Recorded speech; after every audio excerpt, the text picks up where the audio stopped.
yau ina marhaban da yau ina marhaban da Fatima.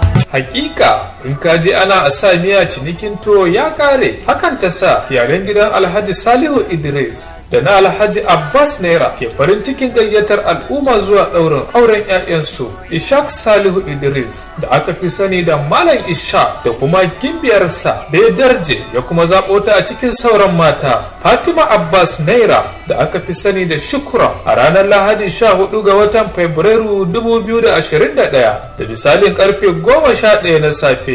Za kuma a ɗaura ne a masallacin Murtala da ke kusa da gidan zu. Domin ƙarin bayani 08055558628 ko 08059889911 ko 08067771613.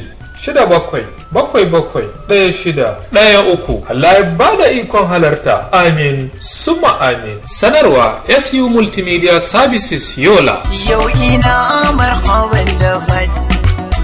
ina marhaban da Fatima.